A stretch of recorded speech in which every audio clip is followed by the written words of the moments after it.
विवेक अपना सिर हिला देता है और उदास होकर कहता है, सॉरी सुहानी, हमने कोशिश की लेकिन तुम्हारे लिए यह नहीं ला पाए।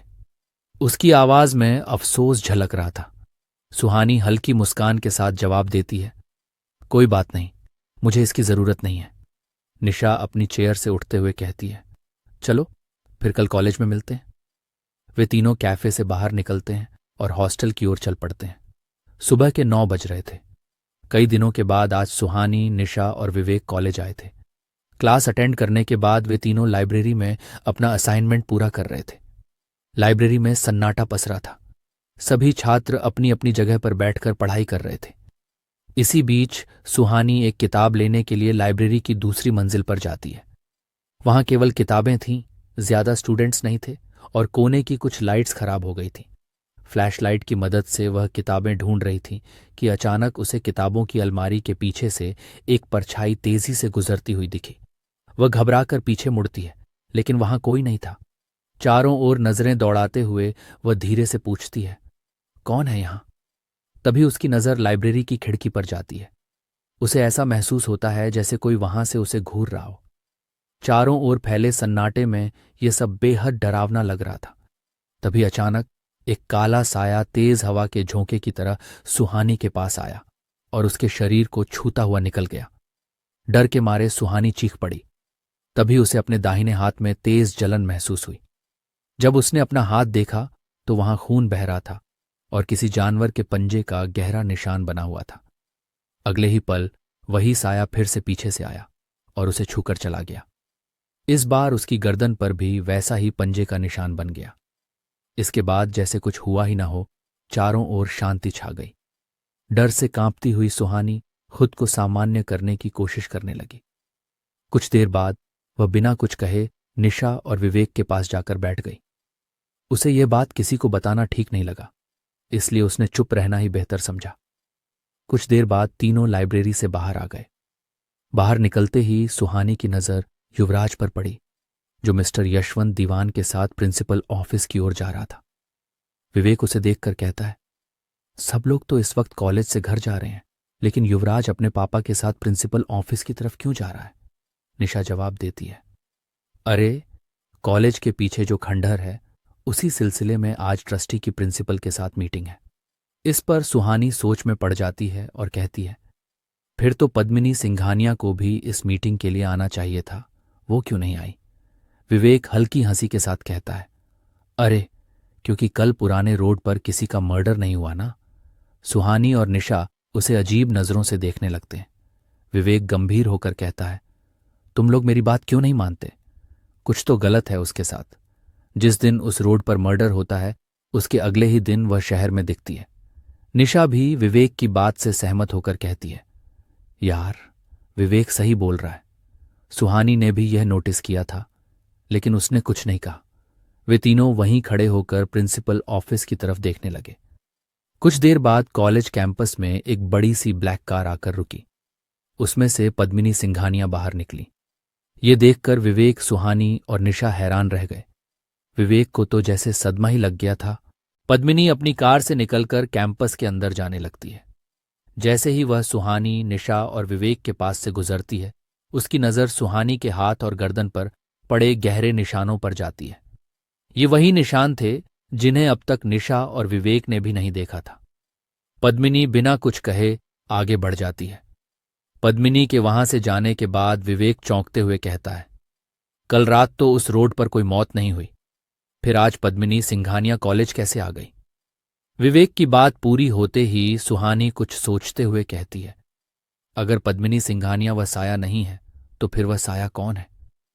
वे तीनों हजारों सवालों से घिरे वहीं खड़े रह जाते हैं। रात के 2 बजे थे। गहरी अंधेरी रात में पुराना रोड आज भी बिल्कुल सुनसान था। वहां इतनी खामोशी थी कि हवाओं के चलने की आवाज भी साफ सुनी जा सकती थी। उसी वीरान जगह पर एक लड़की सफेद कपड़े पहने विशिंग वेल के पास खड़ी थी। उसके बाल बिखरे हुए थे, जिससे उसका चेहरा ठीक से नहीं दिख रहा था।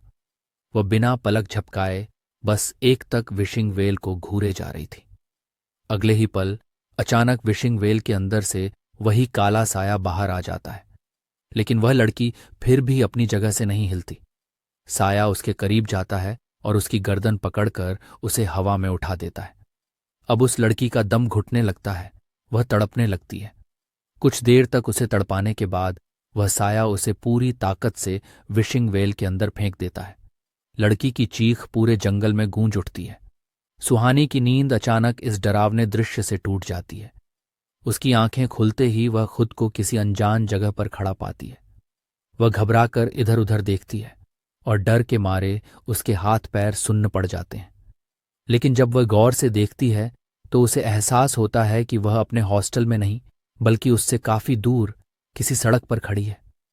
चारों तरफ अंधेरा था जिससे ठीक से कुछ नजर नहीं आ रहा था, लेकिन वह इतना समझ गई थी कि वह पुरानी रोड की तरफ बढ़ रही थी। डर और घबराहट में वह खुद से बुदबुदाती है, ये कैसे हो सकता है?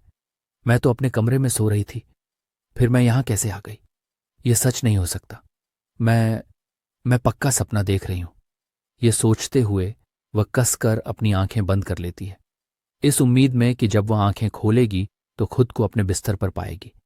लेकिन यह कोई सपना नहीं था, वह सच में जंगल के बीचों बीच उस सुनसान रोड पर थी। डर के मारे उसकी सांसें तेज हो जाती हैं। वह समझ नहीं पा रही थी कि अब उसे किस तरफ जाना चाहिए। तभी उसकी नज़र कुछ मीटर दूर सड़क पर खड़े एक अजीब से साए पर पड़ती है। अंधेरे की वजह से उसे ठीक से नहीं दिख रहा था, लेकिन ध्यान से देखने पर उसे एहसास हुआ कि वह कोई इंसान नहीं बल्कि एक लड़की थी। उस अंधेरी रात में सफेद कपड़े पहने उस लड़की के लंबे काले बाल ही नजर आ रहे थे, और सबसे डरावनी बात यह थी कि वह लड़की धीरे धीरे सुहानी की तरफ बढ़ रही थी, लेकिन वह उसे काफी जानी पहचानी सी लग रही थी। अगले ही पल वह लड़की सुहानी के ठीक सामने आ जाती है। सुहानी इतनी डर गई थी कि अपनी जगह से 1 इंच भी हिल नहीं पा रही थी। धीरे धीरे उसने अपने कदम पीछे लेना शुरू किया और कांपती आवाज में पूछा, कौन हो तुम? वह लड़की आगे बढ़ी और अपना चेहरा सुहानी के एकदम पास ले आई, लेकिन अंधेरे की वजह से सुहानी अभी भी उसका चेहरा नहीं देख पा रही थी। तभी वह लड़की सुहानी के कान के पास झुकती है। डर के मारे सुहानी बिल्कुल फ्रीज हो गई, लेकिन उसके हाथ पैर कांप रहे थे। वह लड़की कुछ कहने ही वाली थी कि अचानक किसी ने सुहानी का हाथ पकड़कर एक झटके में उसे पीछे खींच लिया। डर से सुहानी की चीख निकल गई और उसने घबराकर अपनी आंखें बंद कर ली। तभी एक जानी पहचानी आवाज आई, अरे रिलैक्स, आई एम रोहित। यह सुनकर सुहानी ने धीरे धीरे अपनी आंखें खोली। उसने देखा कि उसके सामने एक लड़का खड़ा था जिसने अपने हाथ में टॉर्च पकड़ रखी थी।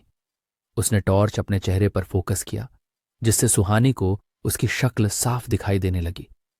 रोहित को देखकर वह थोड़ी शांत हुई, लेकिन जैसे ही उसने पीछे मुड़कर देखा, वहां अब वह लड़की नहीं थी। हैरानी और घबराहट में उसने एक बार पीछे देखा और फिर रोहित की तरफ। उसे समझ नहीं आ रहा था कि रोहित असली है या वह लड़की असली थी। उसे यह भी समझ नहीं आ रहा था कि वह सपना देख रही थी या यह सब सच था। हकलाते हुए उसने रोहित से पूछा, वो लड़की कहाँ गई? रोहित चौंकते हुए बोला, कौन सी लड़की?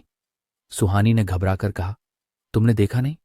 यहां सफेद कपड़ों में एक लड़की थी, वो मेरे ठीक सामने खड़ी थी। रोहित ने जवाब दिया, मुझे लगता है कि तुम नींद में चलते हुए यहां तक आ गई हो और कोई सपना देख रही थी।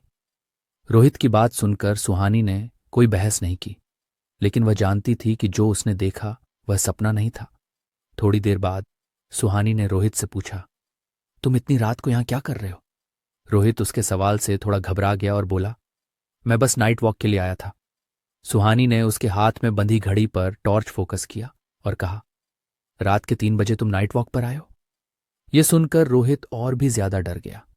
सुहानी ने आगे कहा, मुझे पता है तुम कुछ इन्वेस्टिगेशन कर रहे हो, लेकिन रात में यहां घूमना बिल्कुल भी सुरक्षित नहीं है। तुम अपने घर जाओ। रोहित ने घबराकर जवाब दिया, ऐसा कुछ नहीं है, मैं कोई इन्वेस्टिगेशन नहीं कर रहा। सुहानी ने उसकी आंखों में देखते हुए कहा, रोहित, मुझसे झूठ बोलने का कोई फायदा नहीं है। मैं अच्छे से जानती हूं कि तुम कुछ पता करने की कोशिश कर रहे हो। रोहित कुछ कहने ही वाला था कि सुहानी ने उसे रोकते हुए कहा, मैंने कहा ना, मुझसे झूठ बोलने का कोई फायदा नहीं है। रोहित ने कई बार समझाने की कोशिश की, लेकिन सुहानी को यकीन था कि वह झूठ बोल रहा है। आखिरकार हार मानते हुए रोहित ने कहा, ओके फाइन, मैं यहां इन्वेस्टिगेशन कर रहा हूं। ये सुनकर सुहानी को कोई हैरानी नहीं हुई, क्योंकि वह पहले से ही इस बात का अंदाजा लगा चुकी थी। रोहित ने गहरी सांस लेते हुए कहा, कुछ दिन पहले यहां एक लड़के की लाश मिली थी जिसका नाम रोशन था। वह मेरा भाई था। मैं जानना चाहता हूं कि उसे किसने मारा। यह सुनकर सुहानी की आंखों में सहानुभूति आ गई। उसने नरमी से कहा, मैं समझ सकती हूं कि तुम कैसा महसूस कर रहे हो, लेकिन इस जंगल में बहुत से राज छुपे हैं। यहां ऐसी कई ताकतें हैं जिनसे हम लड़ नहीं सकते। फिर वह रुक कर बोली, कुछ महीने पहले यहां 2 और जर्नलिस्ट आए थे। उनमें से एक की मौत हो चुकी है और दूसरी की तबीयत बहुत खराब हो गई है। उनकी तरह तुम भी अपनी जान खतरे में मत डालो। रोहित उत्सुक होकर पूछता है, क्या तुम मिस सीमा और मिस मैरी को जानती हो? सुहानी जवाब देती है, मिस मैरी को तो नहीं, लेकिन मिस सीमा को मैं जानती हूं। वह हमें अपने इन्वेस्टिगेशन के बारे में कुछ बता रही थीं कि तभी उनकी तबीयत खराब हो गई और उनके परिवार के लोग उन्हें यहां से ले गए। रोहित कुछ देर सोचता है। अब तक वह समझ चुका था कि सुहानी इस बारे में काफी कुछ जानती है और उसकी मदद कर सकती है। वह सुहानी से पूछता है, क्या तुम इस इन्वेस्टिगेशन में मेरी मदद करोगी? सुहानी भी इस रहस्य के बारे में और जानना चाहती थी। वह कहती है, हाँ, लेकिन मेरी एक शर्त है। रोहित उत्सुक होकर पूछता है, कैसी शर्त? सुहानी अपनी बात पर जोर देते हुए कहती है, यही कि तुम मुझसे कुछ नहीं छुपाओगे। रोहित सहमति में सिर हिलाता है। ठीक है। वह चारों तरफ देखते हुए कहता है, अब हमें चलना चाहिए। इतनी रात को अगर कोई हमें यहां देख लेगा तो गलत समझेगा। रोहित और सुहानी हॉस्टल की तरफ बढ़ने लगते हैं। वे दोनों बातें करते हुए सड़क पर चल रहे थे। तभी अचानक एक कार उनके सामने आकर रुक जाती है। कार की हेडलाइट की तेज रोशनी उनके चेहरे पर पड़ रही थी, जिससे वे ड्राइवर को देख नहीं पा रहे थे। इतनी रात को इस तरह किसी कार का रास्ते में रुकना उन्हें काफी अजीब लग रहा था। वे जानना चाहते थे कि कार में कौन है। तभी किसी की परछाई हेडलाइट के सामने आकर खड़ी हो जाती है। अब रोहित और सुहानी उस व्यक्ति को देख सकते थे। जैसे ही उनकी नजर सामने खड़े इंसान पर पड़ी, वे घबरा गए।